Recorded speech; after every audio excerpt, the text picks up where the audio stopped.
Ever wondered what truly drives success? The secret ingredients behind those we call outliers? Welcome back to Quick Book Summary. Today, we're diving deep into Malcolm Gladwell's masterpiece, Outliers. If you want to understand the hidden patterns of achievement, stay tuned. But first, if you're new here, hit that subscribe button for weekly insights from the world's best books. Let's jump right in. Introduction. What's an outlier? Think of someone who has done some amazing things and stands out. Maybe a famous singer, a sports star, or a super rich business person. How did they get there? We often look up to successful people. We love stories about someone starting with nothing and making it big. We're curious about their life, their habits, and if they're just born talented, but maybe there's more to their story than just that. In this book, we'll see that success isn't just about the individual. It's not just about their skills or what they can do alone. There are other factors, like their family, friends, where they grew up, and their culture. Let's dive into these stories and get a fresh look at what success really means. Canadian hockey. Hockey is really big in Canada. Kids start playing from a very young age, and there are school leagues every year. But did you know there's a weird thing about the best hockey players in Canada? Most of them are born between January and March. Why? Well, when coaches pick players for their teams, they usually pick the older kids. So, if a kid is born in December, he probably won't get picked, even if he's really good. The reason is that older kids are usually bigger and stronger. By the time they're teenagers, these older kids have had way more practice and are super good at hockey. This isn't just in hockey. In many sports, even in the Olympics, older kids get an advantage. This means younger kids born later in the year might not get the same chances. They might even feel like giving up. But if they were given the same chances, they could be just as successful. So, Canada's top hockey players might not just be great because of talent. They also had some good luck being born at the right time. As a society, we should remember that success isn't just about talent. Everyone should get a fair shot. 10,000 hours. Imagine if you did something for 10,000 hours. You'd get really good at it. Right? Well, that's what some psychologists found out in the 1990s. They looked at young musicians at a music school in Berlin. They wondered, do these students become awesome violinists because they're naturally talented or because they practice a lot? Turns out practice is the key. The more these kids practiced, the better they became. By the time they were 20, the best violinists had practiced for 10,000 hours. They found the same thing with piano players. The top pianists also practiced 10,000 hours by age 20. There weren't any natural talents who got to the top without all that practice. This 10,000-hour rule isn't just for music. It's true for sports, writing, and even other skills. But it's not easy to get those 10,000 hours. You need time and support. For example, kids need parents who help them practice. Adults need free time. But if they're too busy working, they might not get the chance to practice that much. Let's look at Bill Gates, the famous computer guy. He started programming when he was super young, back in the 1960s when computers were rare and expensive. His parents were wealthy and sent him to a special school that had a computer club. So from a young age, he got loads of practice with computers. By the time he started his company, Microsoft, he'd already put in over 10,000 hours. Bill Gates is super smart, but he also had a special chance to practice a lot. He once said he was very lucky. So if you want to be amazing at something, practice is key. But you also need some good luck to get the right chances in life. The Beatles. People love stories of folks who start with nothing and become huge successes. But success isn't just about personal talent. It's also about the opportunities and support someone gets along the way. Think about the Beatles. That famous rock band. Before they were world famous, They had a chance to play a lot in Hamburg, Germany. In 1960, they were just a school band. Hamburg had many clubs that wanted live music to bring in customers. One club owner, Philip Norman, wanted bands to play for hours without stopping. And that's what the Beatles did. They played at these clubs for 8 hours every night. Back in their hometown, Liverpool, they only played short sets with the same songs.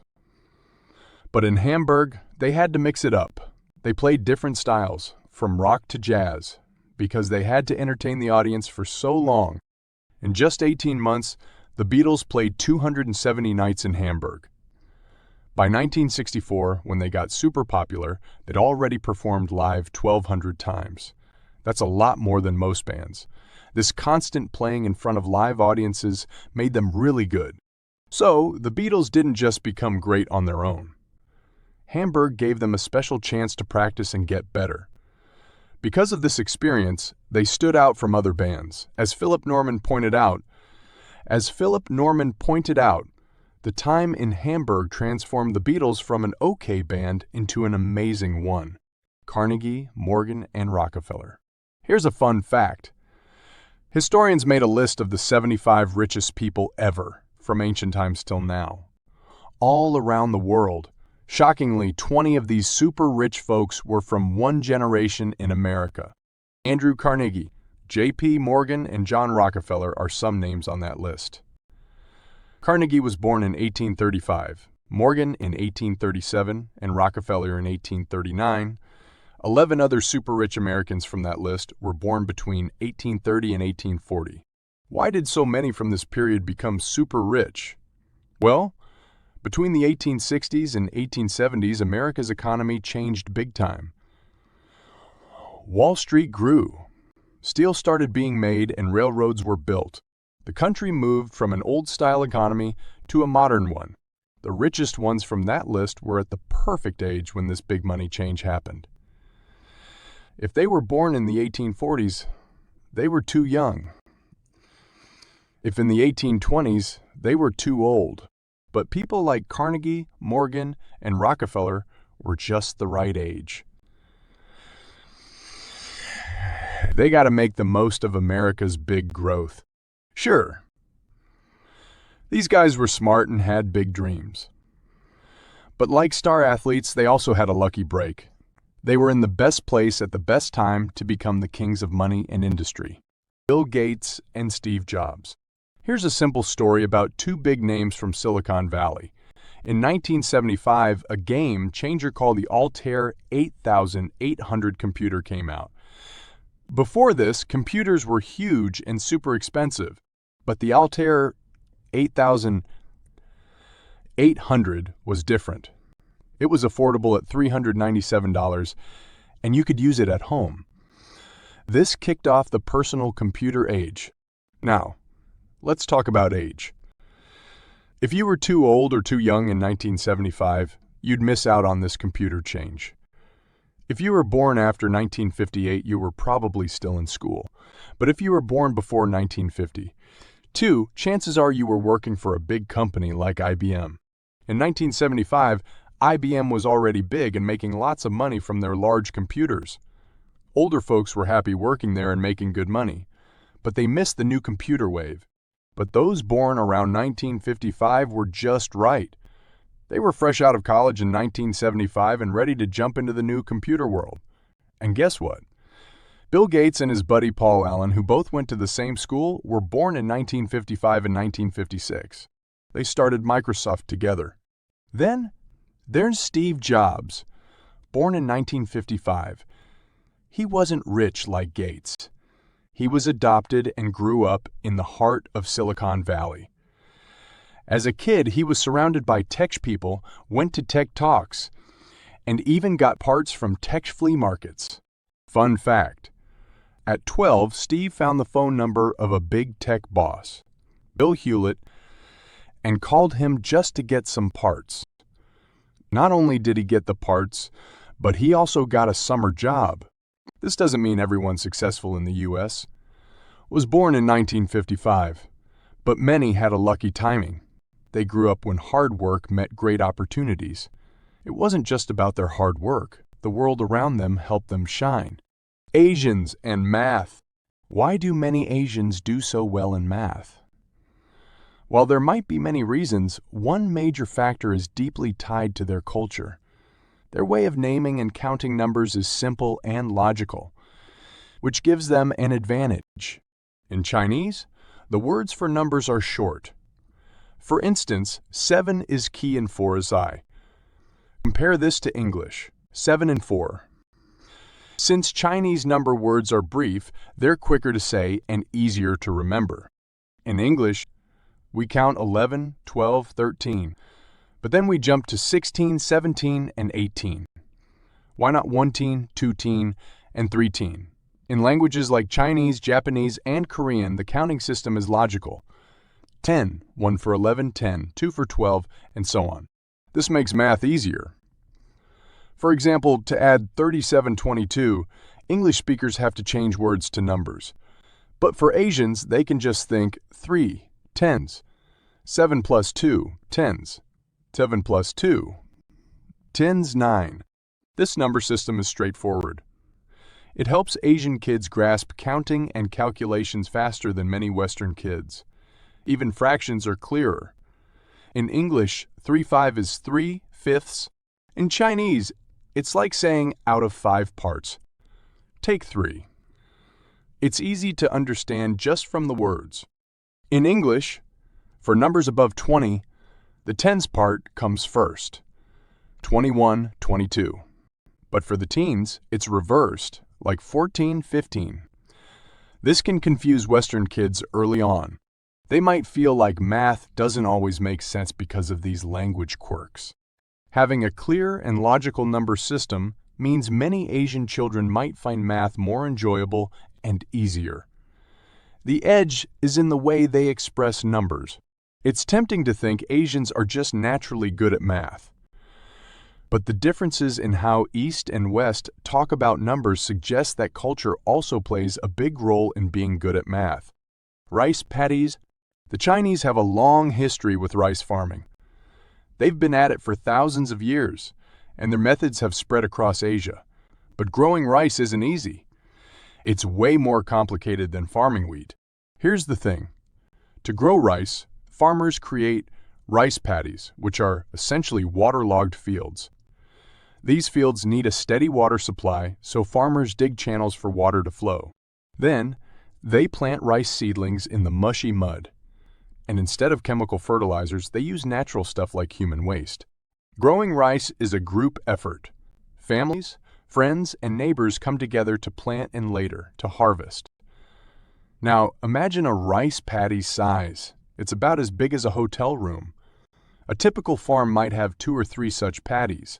What's impressive is that a whole Chinese village can feed itself with just 450 acres of such land. In the U.S., 450 acres would be a single farm for one family.